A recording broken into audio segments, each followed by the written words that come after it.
Okay, so welcome everyone. I'm so happy to have everyone here for REI Meetup, Ask the Experts. Thanks, Mitt, for coming on. You're a CPA accountant, so it'll be exciting to get your expert opinion on accounting. We're specifically going to be chatting about taxes, which I think is a fun topic for everyone because it's coming up soon. So I know there's going to be lots of questions for you.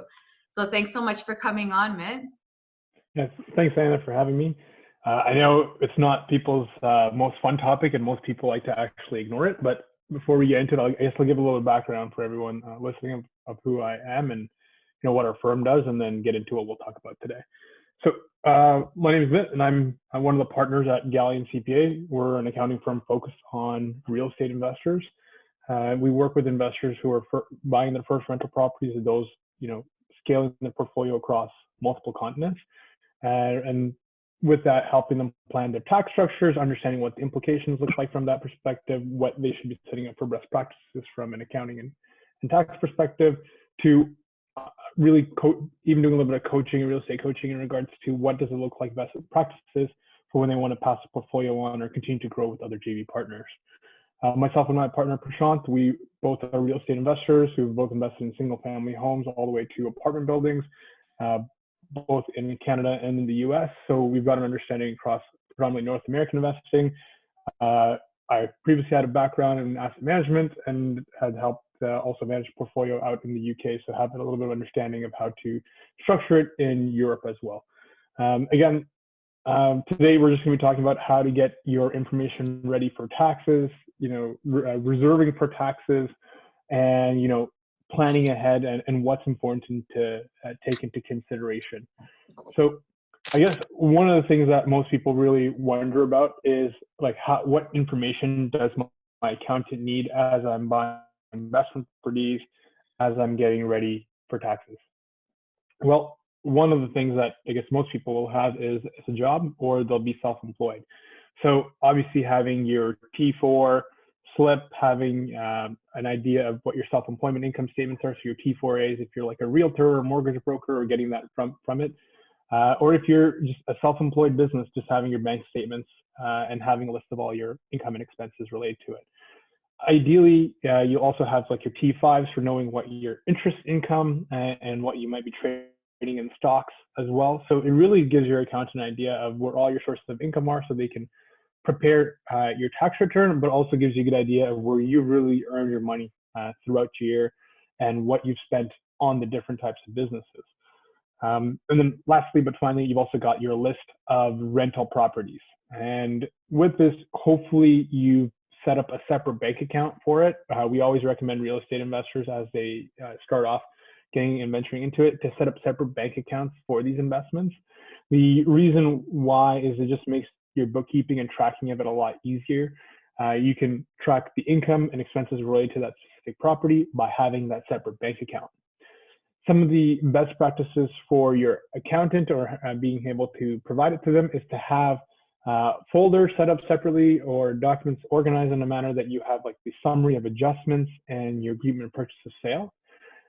What this helps your accountant do is identify, what you purchased that investment property for, what are some of the associated closing costs, land transfer tax, and all of that, so that they have an understanding of what your cost basis is for that property. And this way your accountant can help track your cost basis of your property throughout the year, so that when you do finally go to sell it or take for your tax purposes, they can have that tracked appropriately. And then another one is for all of those of you who are doing renovations to property and not buying a turnkey solution. You're going to want to have a list of renovations and expenses for each property separately, especially here in Canada, because you want to do an assessment of what is capitalized versus what is expensed. A lot of people have the notion that, hey, Mitt, I bought this property, I'm spending $50,000 on the property, and I rented it out for half the year, but I'm not worried for taxes because I get to write off all the renovations. Well, frankly, that isn't the case. What you would have to do when it's a capital in nature item is you actually add it to the value of the property, and you'd end up amortizing it over time if you wanted to recognize an expense. And for those considered more repairs and maintenance in nature, those you'd be able to write off in the current year. A couple of items that relate as where you think about what can I write off for my real estate business is, standard things such as property management fees, your maintenance, mortgage interest, property tax, utilities, insurance. If applicable, you'll have items such as lease cancellation costs or cash for keys when you're paying tenants to leave your units. Anything from other advertising as it may relate to it. And there's also costs as it might relate to travel to the property as well. You'll also have things like professional fees if you're paying an accountant to prepare your tax return that you will be able to write off. A number of people who might be listening to this are probably wondering like, hey, I actually pay for coaching and training to grow my real estate portfolio. Can I really write that off? And the answer is yes, right? You can write those off. Obviously, speak to your accountant about it to make sure that it's reasonable. If you're taking some courses that aren't really directly related to you being able to generate income, and it's just more personal and fun in nature, those wouldn't be able to be written off.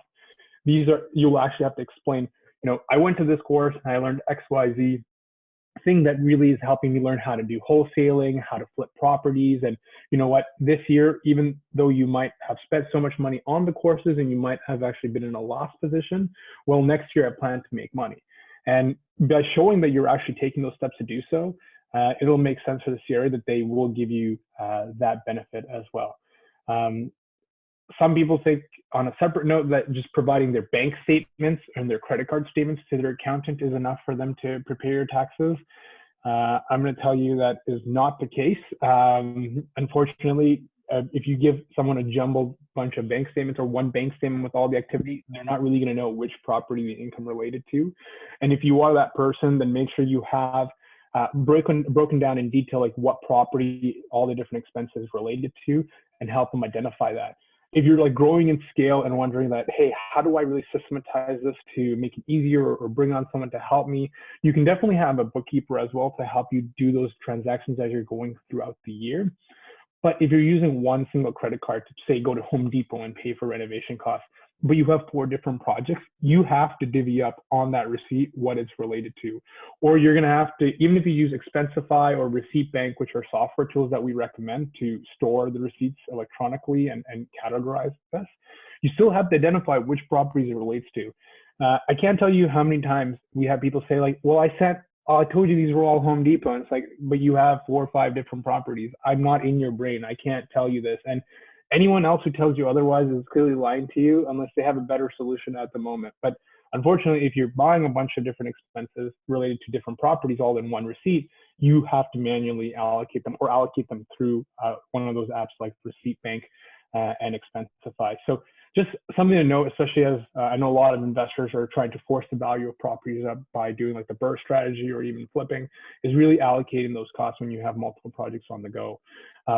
This is also really good because now the accountant can take away all this information and really analyze and say, you know what, this is how your properties were doing. This is, how much taxes you're going to have to pay. And these are some of the other options that we have to, potentially reduce your taxable income on a go-forward basis. And really, it's not just about where your taxes are today and how much you should be saving right now, but it's also planning ahead and reserving as you're going throughout 2021. We're starting a new year. If you've messed up completely in 2020 where you didn't track any of this, don't worry, it's okay. Like it's a learning process, right? It's super frustrating for everyone, but we always understand that, until you get the best practices in place, it's going to be difficult. A lot of people think, hey, but it's a lot of work for me to spend an hour or two to do this.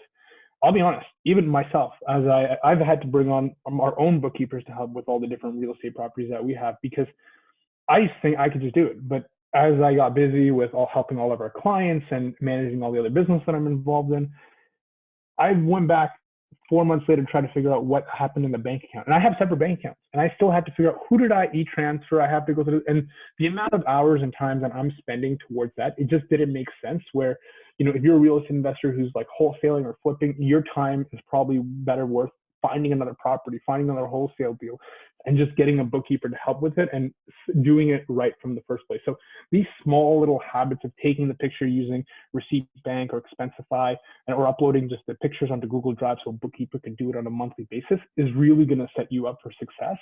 Plus, you actually have an idea of whether your flip project is profitable, or if you're doing wholesaling, it's profitable. I know a lot of people like talking about their gross wholesale fee of like, oh yeah, I was wholesaling and I made $100,000, $200,000. That's great. But if you made $100,000, $200,000, but you spent 100,000 plus on marketing costs, and you had to, borrow from private funds to be able to pay for those costs and everything, well, your net profit at the end of the year could only be like $30,000, which then is like, oh wait, why did I run around all year long for this purpose, right? So having these systems in place ahead of time and being able to track, how much money is coming in, where you're spending it, and what projects are profitable or not, really sets you up for success. And not just with your accountant for your year-end taxes, but just for yourself as a real estate investor on a go-forward basis. And that really ties into, reserving for taxes and going into that next part here. And one of the things that you've got to consider is that, the activities that you're doing are definitely taxable. A good way to understand it is how much did I earn last year, and what kind of taxes did I pay on that from my job, my day job, or your self-employment income, and what was your marginal tax rate. So first, you're going to want to identify how much you made. From there, you can utilize like an online calculator to tell you, what your marginal tax rate is. And, that will vary as you continue to earn extra dollars. But this will basically say for every dollar I earn beyond, how much in taxes I'm going to have to pay. So now, as you're purchasing rental properties, and I'm really hoping you're running your numbers before you're doing that. If you're not, you should probably do so you have a projection of how much you're going to have in regards to like the net income for the property. One thing I know a lot of investors do is they just look purely at cash flow, which is awesome, but also for tax purposes, your mortgage principal pay down is not able to be written off. So that's a big thing that people tend to forget, is they say, oh, well, like I'm negative cash flow, so I'm not going to pay any taxes. Well, no, you had principal pay down, and it can be material. So I'm just going to use an example here, right? So in Ontario, say you make about $80,000 plus a year. At $80,000, your marginal tax rate for every dollar extra that you earn, you've got to pay about 32 cents to the government, or that's about 32%. But once you get to $90,000 a year, it goes up to 34%. And from there, you get past to 43.5% plus once you're beyond 100K plus, right? And you're thinking, well, am I really going to be there at 80K in employment income? Well, if you've got a rental property that you're renting out and you're cash flowing about $500 a month with about a 2K mortgage on it at a 2% interest rate, 1,300 of that is actually principal payment. So when we take the cash flow and the principal pay down and we say, what does that look like from a net income perspective for the whole year? That is $21,600 in income each year, right? And when you consider the tax rate on that, it will actually be $8,000 in taxes owing to the CRA on that additional income, right? But you only collected $6,000 in cash flow.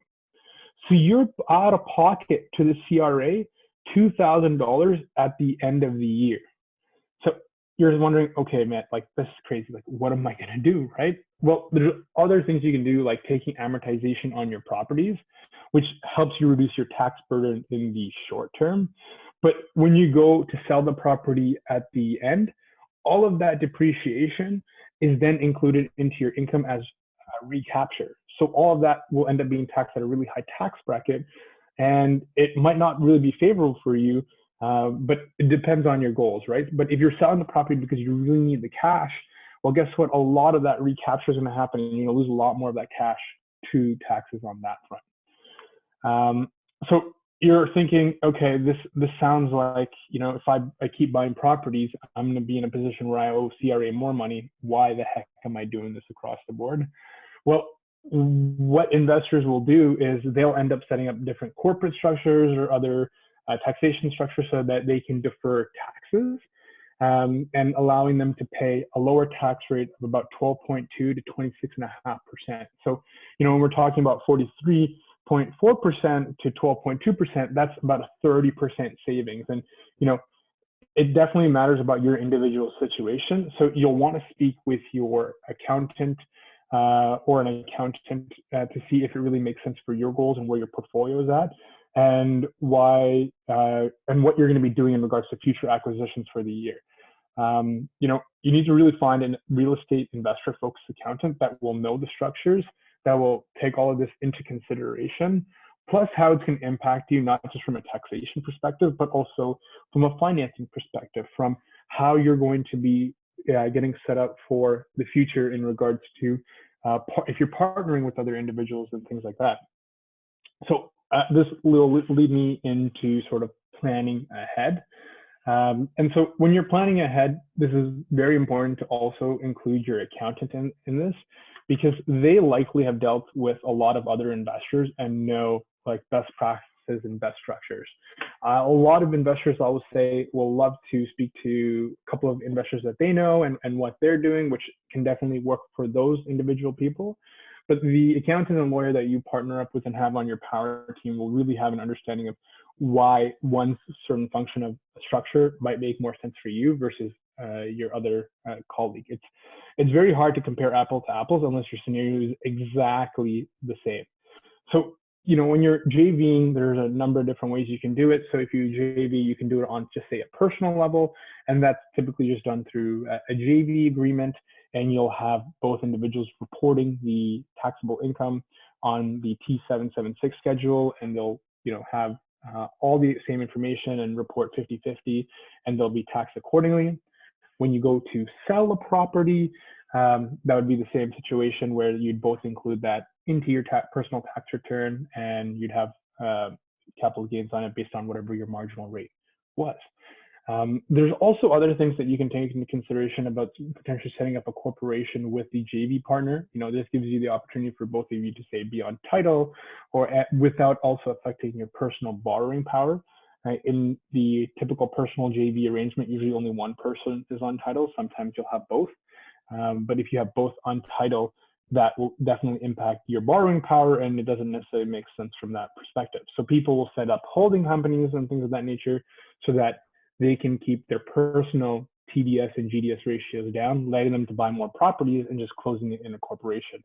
Again, you're going to want to talk to your accountant, lawyer, and mortgage broker on this as you're looking to do that.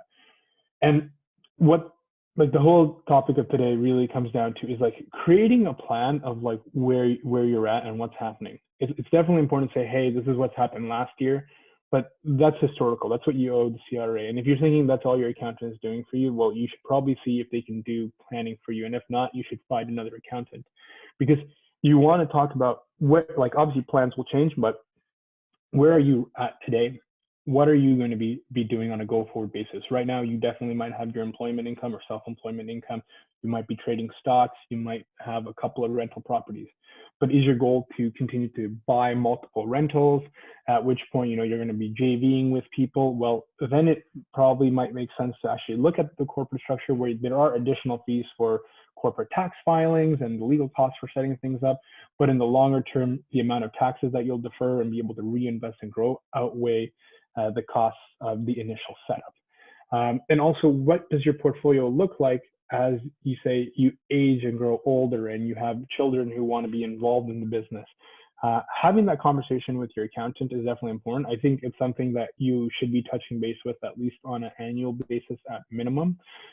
This is because we all know plans, I don't know about most people, but at least for me, I'm sure plans change throughout the year, right? So it's always updating them and curating them to see where they're going to be looking like. Some people will start off the year saying, hey, I'm just going to be a buy and hold investor. And by the end of the year, they're doing flips and wholesales.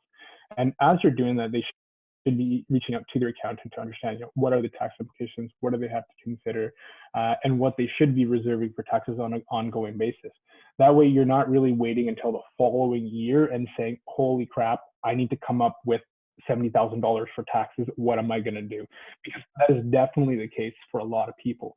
So having that conversation with your accountant is going to set you up for success, not only with the tax authorities, whether it's the CRA or the IRS, but also set you up for success for reviewing and understanding your business and how it's performing and where you should be allocating your time in to continue to grow your portfolio, and then how you're going to be growing your portfolio and passing it down to family, friends, or where that looks like down the road for you. So that's just like the formal component of what I kind of want to talk about today before I kind of open it up for questions and answers. So hopefully people here will take that and implement it. I know I spoke relatively quickly. If you want, you should definitely replay this and pause and take notes on this.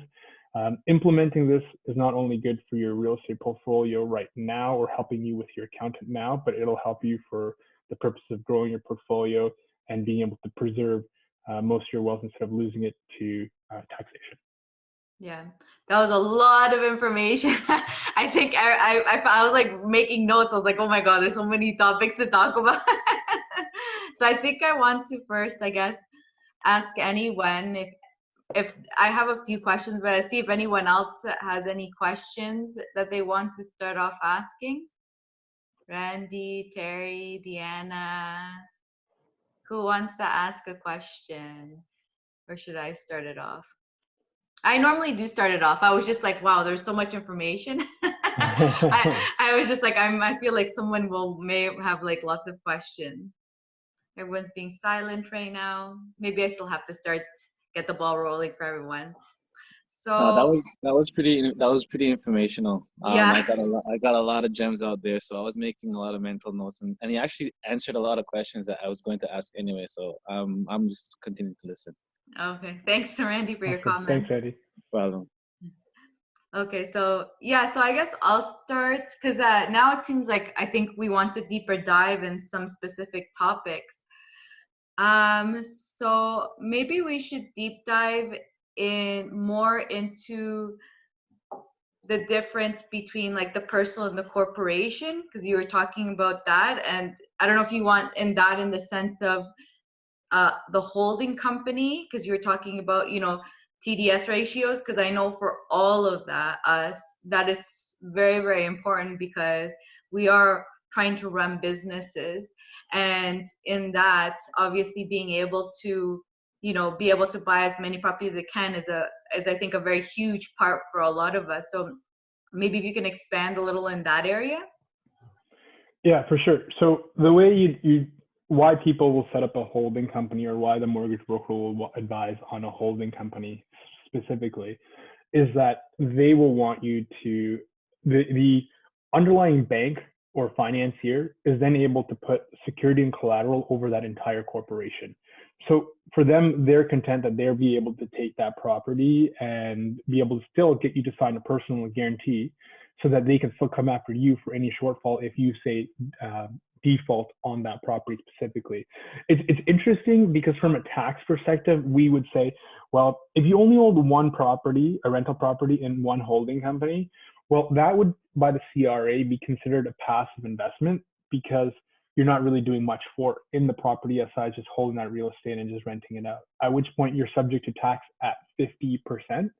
And so there's obviously other structures where you can reduce that by, your goal is to reduce the income in that holding company to nil and having it taxed over in an active business where you're paying a lower tax rate. Again, how you do that depends on your individual scenario, speak to your accountant. But from the bank's perspective, the reason why they like that is that they can go after that whole corporation and just take that property specifically. And they can do a power of sale if you're ever behind on it. And the best part is, when you have your mortgage broker running the credit report on you and they're saying, okay, well, how many properties are under, Mitt's name? They're going to say, okay, cool. It seems based on the report I ran that Mitt only has his primary residence and, one rental property, but I could have a portfolio of like 20, 30 plus rental properties, right?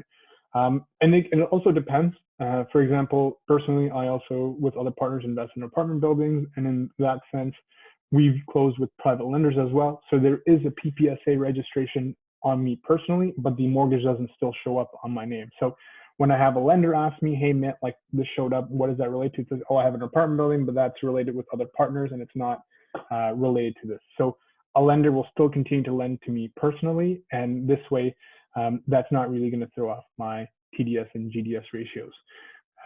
There's also considerations that you can make depending on what your primary residence is. Obviously, if you are going to be renting out your primary residence, a portion of your primary residence as well, there is an opportunity to potentially move that into a corporation, but still get taking advantage of the principal residency exemption.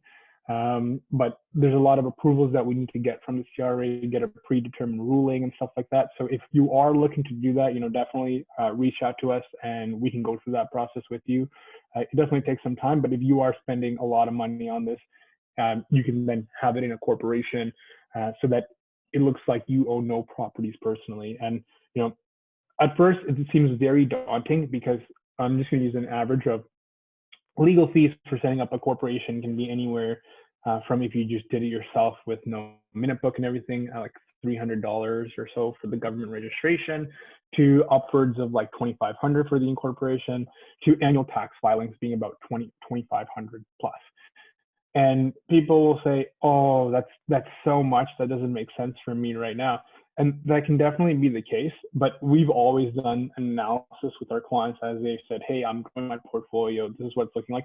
And we're able to break down that, hey, you know what, these are your initial costs and your ongoing costs, but this is how much you're going to be paying on an ongoing basis in taxes if you just held this personally versus setting that corporate structure set up. And similarly, this is the kind of rates you're going to be paying for financing, because on my end, I'm a mortgage broker too, or a mortgage agent as well. So I'm able to tell them that, you know what, this is the rates that you're likely going to be paying to a private or to a B lender to get the deal going.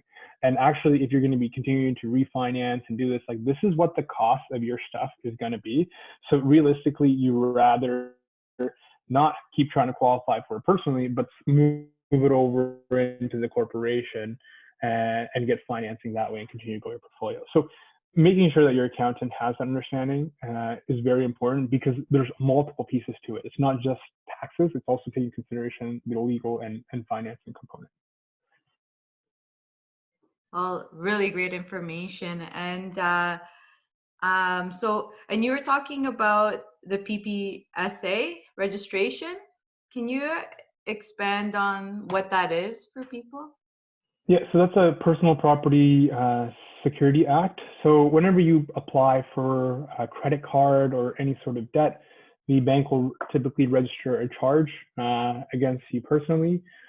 In this case, the underlying private lender will register a charge where it just gives them a notification that if you are, liquidating or something's happening, that they can then register that loan against you for the amount, in case you try to go sell the property out of the corporation and run away with the money.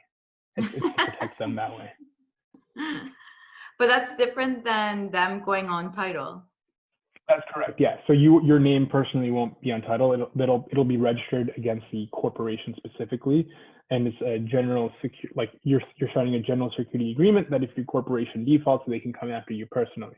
So even the lender at that point will then have to go through the whole process saying, okay, well, Diana defaulted on the loan. Okay, she's not really coming to an arrangement with me.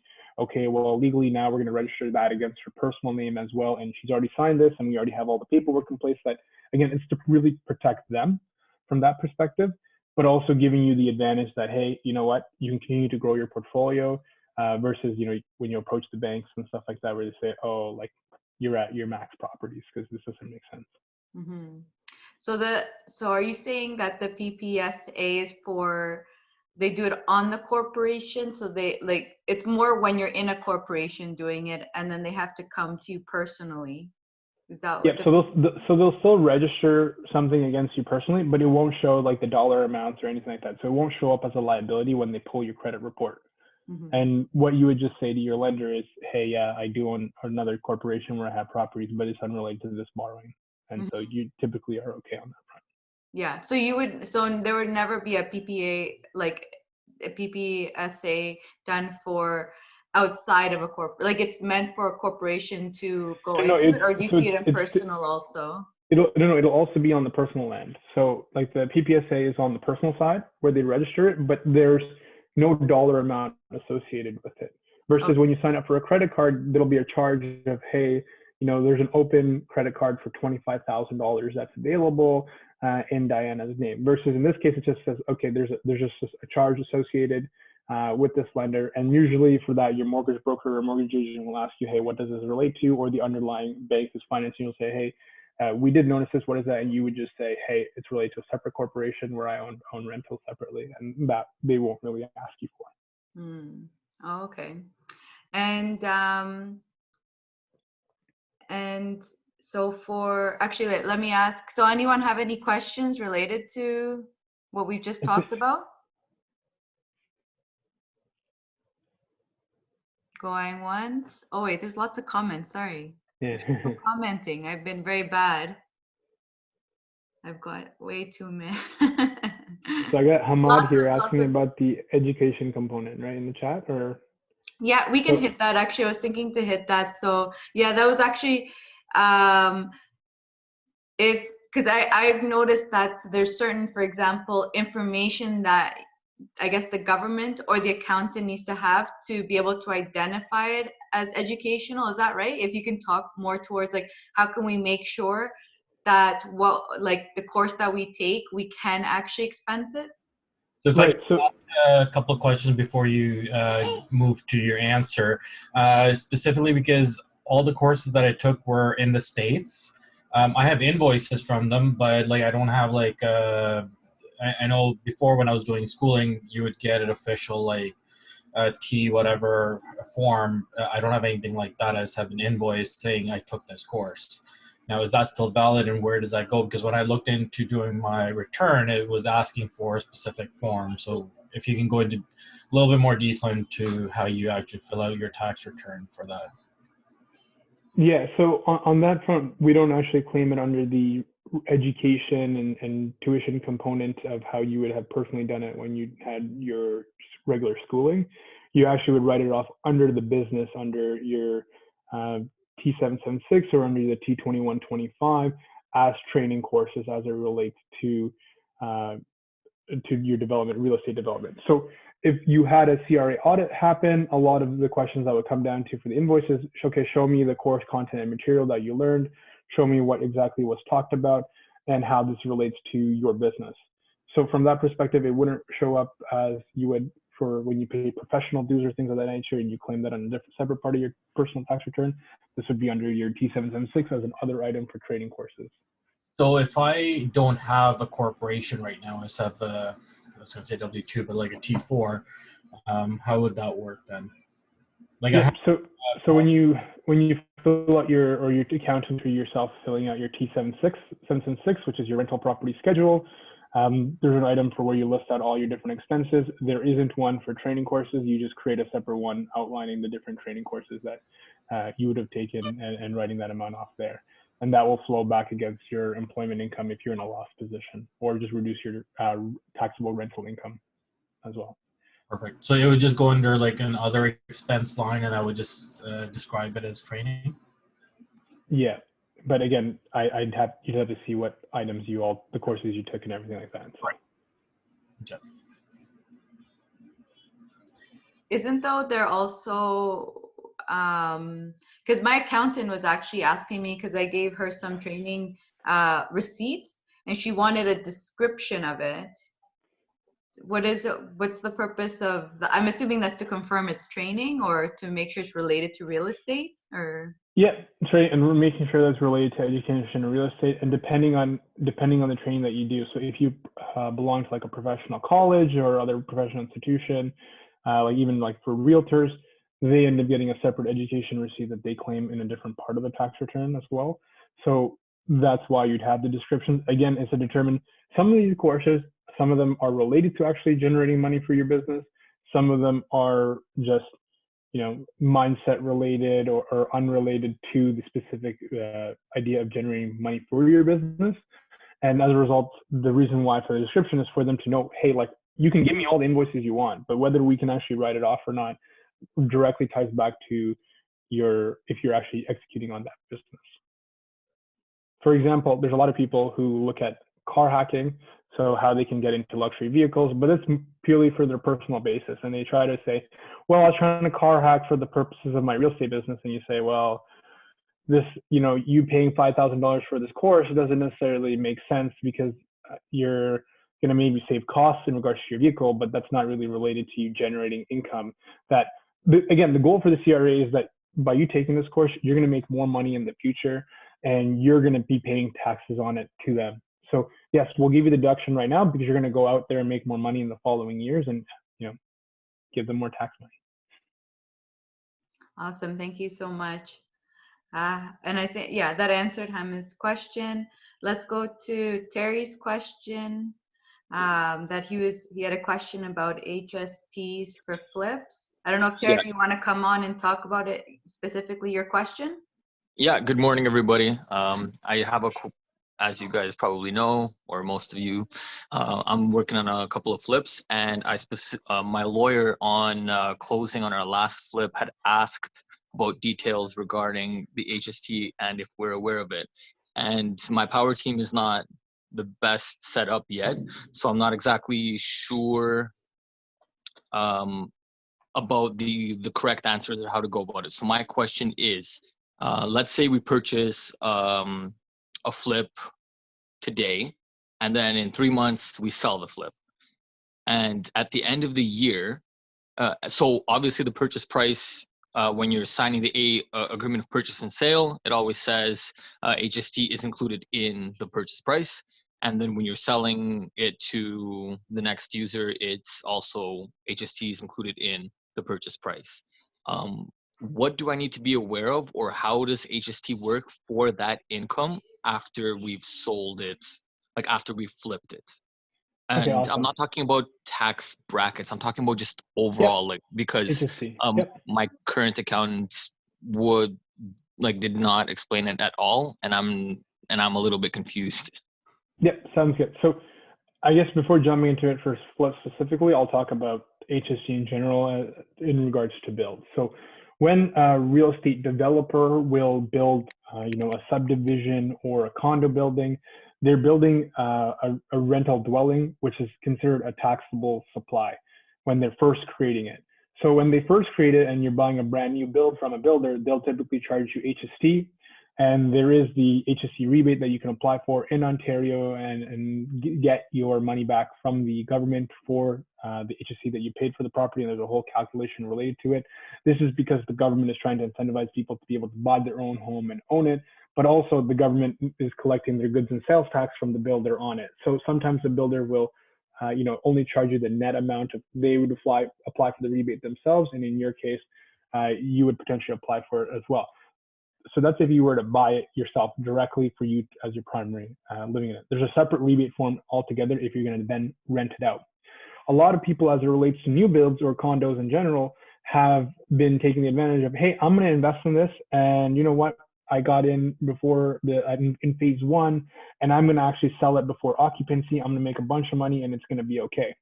Well, in that case, the CRA actually considers the person assigning the property to the other individual to also be a builder.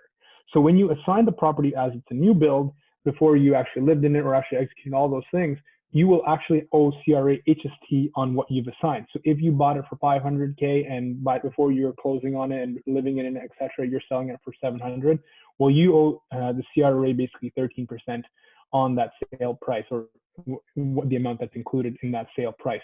A lot of people tend to forget this, and then they also don't necessarily get the HST rebate back from the government. So a lot of our clients who had dabbled in condo investments and before they found us, went ahead and sold it and didn't talk to their accountant about this, which is why I always tell people, reach out, talk to us before you're doing your investments and things like that, because we can then advise whether or not you should do it. Because in that instance, I would have advised the client to say, hey, you know what, you should have actually, in the case that they had it as a rental, they should have just rented it out for a year plus, been able to get that HST rebate and then refinance most of that money instead. Because not only were they going to be paying the HST on that amount, they would have also had to pay the basically flip income on that assignment. So now I'm going to transition from, this is just for new builds, and I just wanted to cover that because that's going to be a question that a lot of people will have, and a lot of first-time investors, usually that's how they first start investing. So once a property has been sold and the HST has been paid and someone's lived in it and resold, it's called it's basically a sale of an already pre-used residential real estate property. So in most real estate transactions, when you're buying a home, there's no longer, once it's already the property's already existed and been paid for by the builder HST, there's no HST in the transactions that are happening. And because it's a residential dwelling, and residential dwellings after the initial build, is considered a taxable exempt item, right? But you then have HST coming up in the cases of where you're doing flips. And where that comes up is where you have significant renovations on the property. So that's basically when you're redoing about 90% plus is what the CRA considers as renovations. So if you're improving, if you're doing renovations of like 90% or greater to the house. So again, people who are doing cosmetic flips and just doing light rehab, that would be, and again, we need to talk about your individual scenario, your individual flip, all the documentation that you have from what the property looked like before to where it ended up. But in that case, you would be HST exempt on that sale and you wouldn't have to worry about paying HST down the road. But if you bought the property and you gutted the thing, you took it down to the studs and basically replaced every single thing in the home, and it is equivalent to that of a new build, well, I'm sorry, when you're selling the property, you actually do owe HST on the flip now. And so that is something to take into consideration as you're looking to sell that property. There's a number of ways that, speak to your accountant that you can maybe handle it by, doing the flip and then renting it out and then selling it down the road or things of that nature to be able to, avoid having to pay the HST on the sale or having to pay so much money as it relates to HST on that component. But if you did do a complete gut job and you flip the property and you sell it, that would be an item that is taxable. Again, your flip income is going to be taxed as active income anyways, but as you're paying HST on the sale price, all the materials that you paid for that had HST related to it, you'll be able to deduct against the HST that you have to pay to the CRA. So the net amount's lower, but it does have a significant impact to your property. So hopefully that answered your question. Clarify on that. So you're saying, for example, if we purchased for 500,000, put in X amount and sold it for, let's say, $1 million, we're paying total HST of $1 million on $1 million and then minus all the HST of the expenses? That's correct. Or is it just on the $500,000 lift minus the expenses? It would be on the entire amount. Okay. So it would be $1 million plus HST. So 13% in our case, and then again, it depends on your individual scenario, right? So if you did a complete gut job, you took it down basically to the studs and rebuilt the house basically from scratch, then in that case that would be the scenario. So that's where you've got to sit with your accountant and explain all the different renovations that you did, and then you see how that really translated to the value of the home, and whether you then can get a pre-ruling from the CRA whether you actually owe HST on that property or not. Because you'll have to see whether, maybe I only did 50% renovations, or the value of the renovation I did wasn't significant enough that I actually owe HST on it. So it is a case-by-case scenario, and we need to know a lot more details about the specific property in general. So to implement something like that, is it always better to go through with your accountant what it will be, or is it easier or better to do it afterwards because things change along the way? I think it's important to have it before and after, because again, this all goes into your numbers of your flip, right? So when you're coming into the flip, if you're under assumption that I'm going to do a gut job and I'm going to rebuild this thing, well, you should have budgeted, okay, this is how much I'm going to, at the end of the day, I have to remit for HST, and this is on my expenses. This is the HST that I'm going to deduct or claim back. And this is the net outflow that I'm going to have to pay to the CRA, and this is how it's going to impact your profits. Versus, hey, maybe what I do is a cosmetic flip instead, and you know what, I don't have that HST impact, maybe that's what I'm going to do. But you can have that conversation with your accountant to see, what the exact work that you're doing to what it will result in. That gives you a benchmark of where you're going at it. And then as things change, as your flip happens, you might say, you know what, I'm just going to rebuild this whole house because the market's been crazy, and I will literally get 3 times the value of whatever I purchased it for, or double the value that I'm going to get it for, and I'm okay with paying the HST on it. And again, you talk to your accountant with the various renovations that you did do to the property to see if you do have that HST implication. So it's a before and after scenario. Understood. That clears a lot of things up. Thank you. Awesome. So Deanna, do you want to ask your question? Let's see if she'll come on, or I'll ask. Maybe. Okay. Hi. Hey. Can you hear me okay? Yeah. Yep. Hey. Yeah, hi. So I'm just new. I purchased my first duplex in London with a JV partner last year. I don't have a business or a corporation of any kind. So I was just wondering what in fact, can I expect to be able to claim from my expenses that I've incurred in this past year? Yeah, awesome. So I saw your question in the chat as well. You don't need to register a business. What you and your JV partner would do is record this on your T776 rental schedule of your personal tax return, and then divvy it up 50-50. The different type of expenses that you might be able to write off as it relates to your property is everything from like maintenance, lawn care, snow shoveling, paint jobs, etc., to the mortgage interest, property tax, utilities, insurance. I think I had mentioned previously as well, like lease cancellation costs, anything for like cash for keys, internet, any other costs that you might actually have for it. And then you might have, if you guys do have vehicle expenses as it relates to the rental property for traveling to it and stuff of that nature, you've got to again do an analysis on it, whether you have to have a mileage log, and if you do qualify for it, if you did go out and manage it, or depending on if your JV partner does handle that. And then any other like advertising costs and professional fees that you pay to an accountant, those would all be able to be written off. Some people might also host like Airbnbs, or say I'm providing furnished rentals. So if you provided like a furnished rental and the tenants have damaged a bunch of the toilets, and not the toilets, the towels and other like garments, and you had to replace them, then those costs for those materials would also be able to be written off as well. In your case, it's pretty simple and straightforward, but I guess one other thing, as I mentioned in the beginning, is understanding this year you're gonna finally be able to see how much extra tax you're gonna have to pay due to your rental property, and if you're gonna continue to grow your portfolio, do that assessment of how much money am I earning from my day job, what does that put me in the tax bracket wise, how much I'm making from my current property, and so on and so forth as you continue to grow. And that net expense or net income is what's going to be the amount that's going to be taxed for your property on a go-forward basis. Great. Thank you very much. Appreciate it. Yeah, no problem. And I think I just want to expand a little bit more on that, and just talking about expenses wise, and then just only maybe not real estate, but expenses wise, and just the difference between what can a corp expense to what you already went through the personal, but then what is the difference? Because I know it's a lot. There's a lot more you can expense in a corp, right? Yeah, I mean, it definitely comes down to the same type of principles of how you're running your underlying business. You unfortunately cannot say, okay, I have a corp now, I'm going to just pay for all my meals and all, I'm going to pay for my mortgage to the corporation. I actually had a question about that recently. Like, can I pay for my personal mortgage through my corporation? No, you cannot.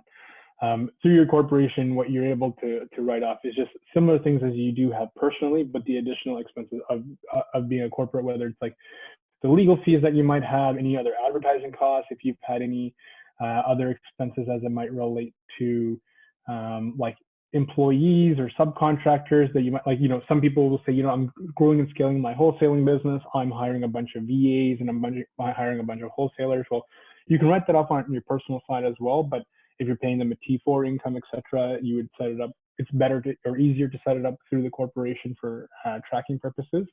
One thing to note though is when you do have a corp versus personal, on the personal side, you only are always reporting your income and expenses to the CRA on your rental property. However, when you have a corporation, you have to have a balance sheet and income statement. A balance sheet basically lists out all the assets owned by the company and then all the liabilities as well, including whatever your contributions were as a shareholder, and then the income statement for that property as well. And as you continue to grow and scale your portfolio, the lenders will also utilize your financial statements to validate whether they should continue to lend to you as well, depending on how you structure your portfolio and grow your portfolio. Awesome. Thank you so much for that extra information. Andre, do you want to ask your question? Yeah, sure. Mine is a quick question. I just want to know if there's any tax benefits or implications with taking a HELOC versus a full cash out refi, or doing a mix of both.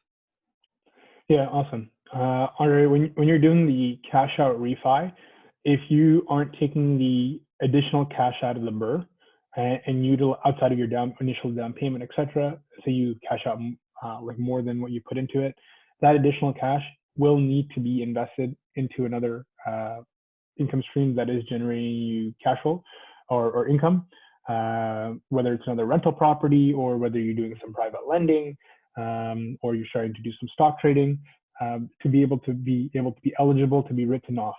If you say buy property and you burn and you withdraw an additional $80,000 outside of your initial renovation costs and your down payment, well, that $80,000 in additional money that you took out would not be able to be written off. And that's something to take into consideration when you do that refi. For that purpose, some people will get a HELOC instead. My personal preference, because I continue to grow my portfolio, is always to just do a cash out refi versus having a HELOC. But for those who like having a HELOC, well, yes, you'd be able, as you draw from that HELOC and you were to lend it out, whatever interest expense that is related to that HELOC would then be able to be written off against that investment, whatever that investment would be. Gotcha. Thanks. Awesome. And I know Terry had asked a question about loaning out money and taxation on that money. Great question, Terry. Loaning out money on a personal basis would just be taxed again at your marginal tax rate. If you are loaning out money in your corporation, loaning money, unless you are actively loaning money, which is looking at a number of deals and lending out to multiple people, and that being more considered an active business, very likely for the most part, those who just do one loan or two loans throughout the year, it would be considered a passive investment. So again, that would be subject to 50% tax on the corporate side of things. Again, talk to your accountant specifically about how you can structure it so that you can potentially get a lower tax rate or reduce that amount of income as well.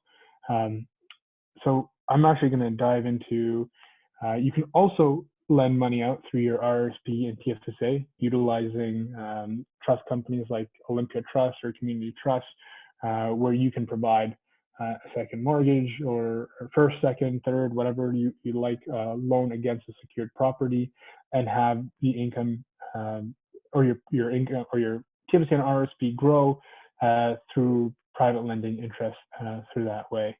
And so that's another way for you to be able to grow your income as it relates to real estate through your TFSA and RSP, which again, the TFSA is tax-free. And so that's awesome for some people. And the RSP, where when you contribute to your RSP, it reduces your current taxable income, but when you draw the money back out of the RSP at a future date, it is taxable. So again, it just lets you defer the taxes now and be able to plan for the future. So again, going back to my presentation, the main thing you always want to do is have a game plan in mind and stick to it, and communicate those updates as it happens. If you're saying, you know what, Mitt, I have no plan, I'm just doing it as I go, it's like, okay, great, at least write down where you're at right now and what are you doing on a go-forward basis. So that still gives you a pinpoint, a position of what's happening and going on. But the best way for you to plan is to really understand, hey, you know what, my goal is to get to 10, and we ask clients this all the time. That's like the biggest thing of us, to be able to figure out tax planning and give you solid advice is, how many properties do you own? What are you looking to do with these real estate properties? I have people who say, hey, Mitt, I'm trying to get to 5 properties. I want it to basically generate me about $60,000 or $50,000 in cash flow, and then I'm going to retire. And then I'm not going to work. I'm not going to do anything. I'm just going to be playing video games or spending time with my family and just collecting the income from my rental properties.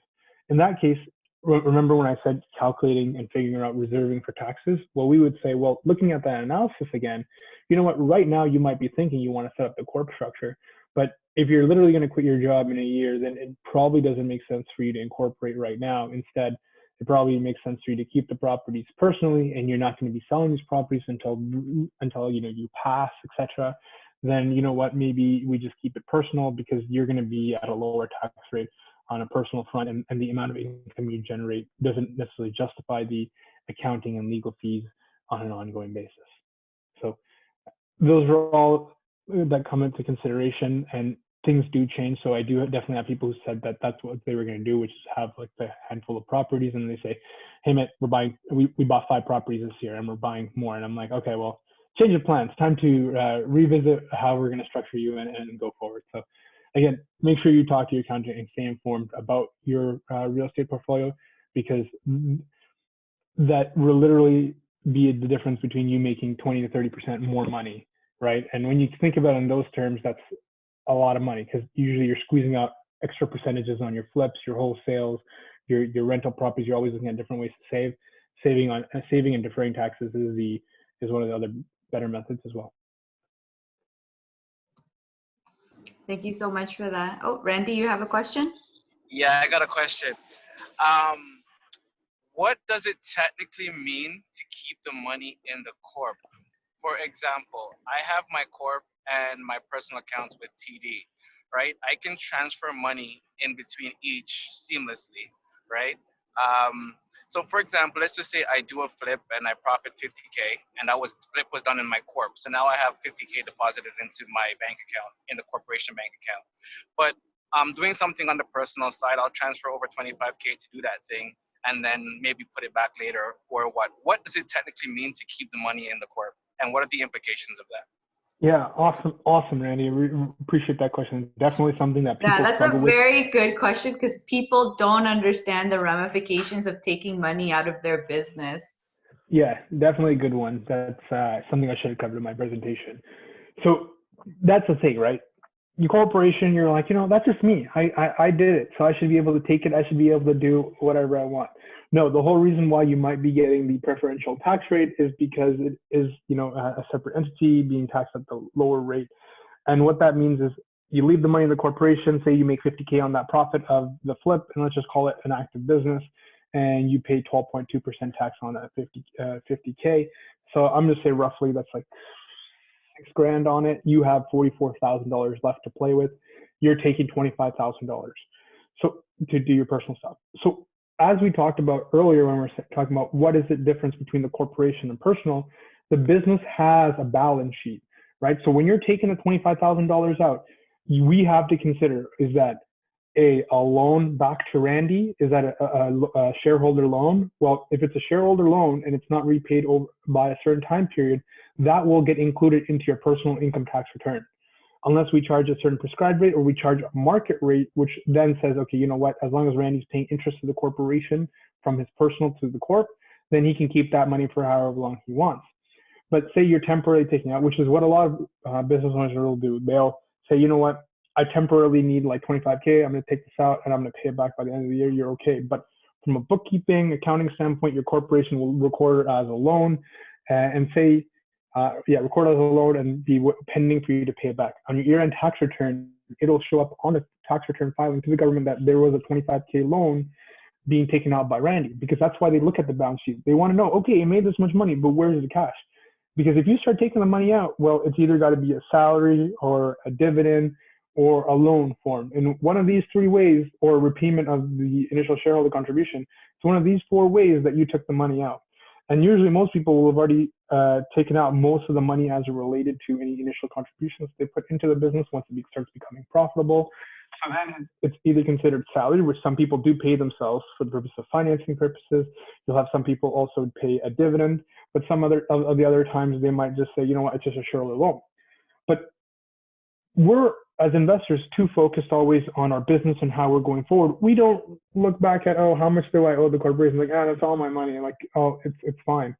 Well, if you don't pay it back in that time period, that 25K is going to get included in your income and taxed at your personal rate. So if you're, say, at the 100K personal income tax bracket, well, now you're going to be paying 43% tax on it, and the CRA is going to go backdate it. So you actually owe that money from when you took the money out in 2020. And not only do you owe taxes on that money then, you owe interest and penalties for the 2 years that you didn't repay it back. So it's very important to, paper those shareholder loans that you do take out, note it down, let your accountant know that you did take a loan out, and ask them, hey, when should I be repaying this back, and having that understanding, because it definitely does blur the line. And you might say, hey, well, I have this flipping company and I have, an investment company where I hold rentals. Like, how do I move all that money? Again, you're going to have to speak with your accountant specifically to the best structure to be able to do that.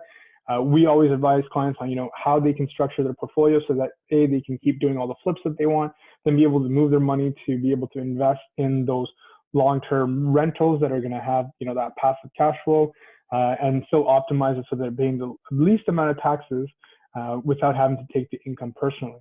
And then down the road, sometimes they'll have like children and family members who end up joining the business and actually working in the business and paying them out of salary through more of their active business and things of that nature. So definitely something you're going to have to talk to your accountant for.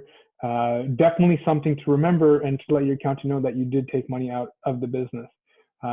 Again, if you do have a corporation, I strongly recommend when you have a corporation, you should have a separate bank account for the business.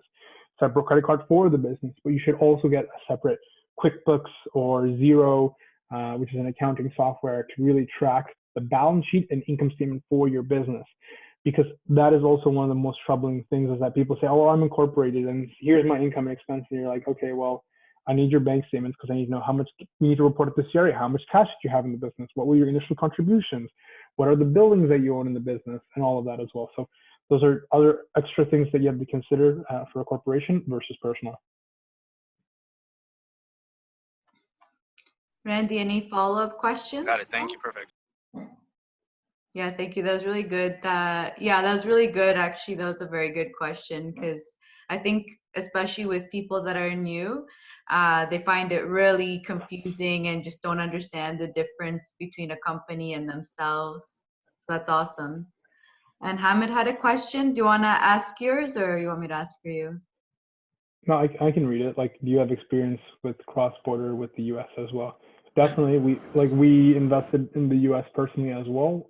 So we definitely have an understanding of how to structure it. We've helped other clients who've purchased hotels and things of that nature down there, and best practices to be able to move the money back to Canada as well. So Yeah, so that's my question, and essentially, because I'm starting the business here, I'm looking to set up, something over here, and from my understanding, LLC is not an option because you get double tax. I'm still not sure how, because it's supposed to be flow through, but I'd love to, if you have that experience, I'd love to set up some time, because yeah, for sure. Yeah, for sure. So we definitely, that's exactly what we help clients avoid, because you do want to set up, some people definitely do want to set up the LLC for tax purposes, or for liability purposes, so that there isn't liability, but you want to avoid the double taxation purposes. So there's a lot of limited partnership structures that are able to be set up. Again, I recommend you our website is www.galleon, which is GALLEON, CPA.ca. Book a call with us, outline your scenario, what you're trying to do. Well, we can jump on a call and talk about exactly where you're trying to take your business in the US, how you can, have it so it's not being double taxed, the different type of filings that you'll have to do both in the US and in Canada for those considerations. And we've also done the reverse, where we have US investors actually investing in Canada as well and taking into consideration their tax code as well. So able to help on both fronts. Can you repeat your website one more time? Yep, I will put it in the chat as well. So that's www.galleon, which is GALLEON, CPA.ca. Perfect.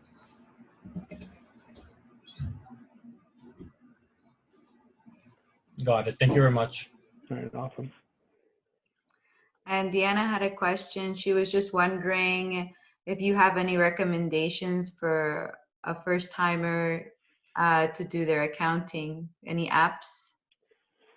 Yeah, Deanna, like depending on what you're trying to track, right, as it relates to your expenses and stuff like that, you can definitely use like Expensify for your rental property, but then and you can just give them a list of all the expenses as it relates to your rental property through that. But also you can just set up a QuickBooks account as well, where you can use the QuickBooks app to take those pictures and categorize that stuff as well, and just give your accountant an output that way. And for those who don't want to use any of those, Excel is also your friend, but bringing a shoebox of receipts and providing bank statements is just going to be and it's fine, it happens, but it's going to be a big headache for both your accountant and for you, because both of you are going to be going together through it to categorize and allocate that. Yeah, I am using Excel now to record stuff. I would just like the idea of having some kind of template there to guide me as to what I'm looking for or what I might be missing. So anything that can provide a framework or a template for me is really what I'm looking for. So I'll take a look at those. Thank you. Yeah, awesome. Yeah. One thing that we do for a lot of our clients is we send out a personal tax checklist that actually provides all the items they should be tracking and stuff as well as they go about their rental properties. So you should talk to your accountant for that too. Yeah, he did send me out something. I just haven't taken an in-depth look at it yet, so I will. Okay. Thanks. Awesome. Yeah, and I guess an alternative to that too is if you don't want to do it yourself, a bookkeeper would probably also be very helpful too. Because a bookkeeper would do that for you too, right? Like if you don't want to do it? But again, you want to make sure that it's a bookkeeper that is also knows real estate. Mm-hmm. I can't emphasize that more than enough, because they need to know all like the nuances as it relates to the different type of things you might be doing as a real estate investor versus a small business, which is completely different. Yeah, that makes sense completely. And I think that's always what it is. You always need an investor focused or a real estate focused type of person, just to make things easier so that they understand, because they will, if they're not, they'll miss things that, you know, someone that is focused in that area may actually know about. So we're over our time, but I feel like there's so many more questions. But I wanted to thank you so much for all of this. And I think hopefully if you can, it'd be nice, maybe we do another one next month and just continue, because I feel like there's so much that we can talk about when it comes to taxes. Thanks so much for coming on, Mitt. Sounds good. Yeah, thanks for having me, and I guess looking forward to next month. Thanks, guys. Appreciate it. Awesome. Thank you. And if you want to just, I guess, provide any other details, I know you already gave us your website. Is there any other information that you'd like to provide to contact you, or is the website the best? So I'll put, that's like our Instagram as well. So on Instagram, we are definitely outlining, that's my Instagram, where I kind of outline the different type of things that might relate to taxes, mortgages, and stuff like that. My business partner's Instagram is this, I believe. We did change it, so I don't know exactly. But then you can also find us on YouTube, where we are definitely covering some of these topics and stuff like that as well. So if you do search this is me, and then